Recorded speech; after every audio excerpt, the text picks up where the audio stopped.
actually day before Thursday, the WSL and their nonprofit Pure and Lisa reached out to me to speak with you tonight.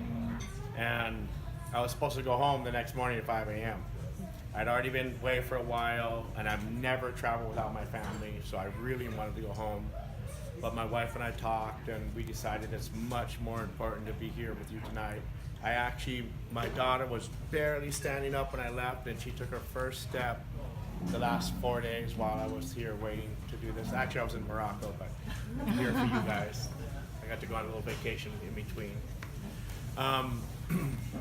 I usually speak from the heart. I never ever use cards, but this is such an important topic to me that I don't want to leave anything out. And so I'm just going to basically read you guys a story and hope that when you go to bed at night, you'll think about what you have done to protect the ocean and what more you can do, and hopefully this story will help you decide. The ocean is my church, my playground, and my office. As a surfer, I'm intimately familiar with what's going on in the ocean. There's a massive plastic as large as Texas exploding in the Pacific, dying coral reefs, rapidly declining population of sea creatures, climate change, and ocean acidification. I'm in the ocean all over the world. It's the same everywhere. Things are getting worse, much worse.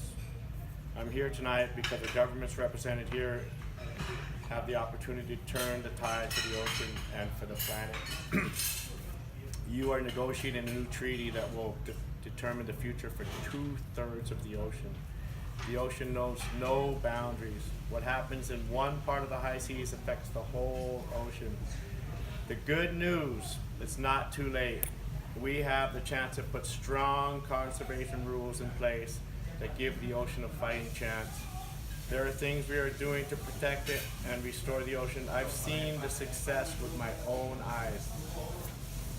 One of the most important of these is the creation of fully protected marine parks. In front of my house, in a densely populated area of Hawaii, the sea life was disappearing at an alarming rate, right in front of my house. 15 years ago, fishing, spearfishing, and boating were banned. Now the reefs are growing back, the sea life is flourishing, and everywhere there's schools of fish. It's like magic just happened, just outlawed anybody going in the water. No fish. It was a little bit of a bummer. My neighbor had worked his whole life, and he retired, and all he wanted to do was fish, and all of a sudden he couldn't fish. But that one sacrifice really saved the ocean, and he was happily made the sacrifice once he saw the outcome. Reverse shelters like mine and others around the world work, and we need to establish large protected areas where marine life can thrive. We need to protect them from damaging human activities. Surfing is growing in popularity around the world, especially amongst young people. The WSL World Surfing League, together with its nonprofit arm Pure, have 1 billion viewers, passionate viewers. We are collaborating with the NRDC and others to get the word out about what we in the surfing community can do to help protect and restore the ocean, including the high seas. We know a healthy ocean depends on healthy high seas. It's not only about us, it's about our children and their children, so that they can surf, swim, enjoy a clean and healthy ocean. The future is actually in your hands.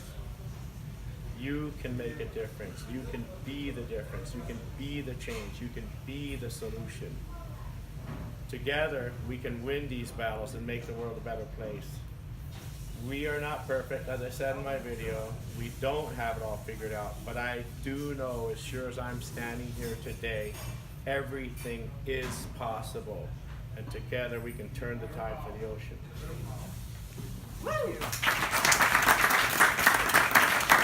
If I can surf Nazareth, we can turn the tides together.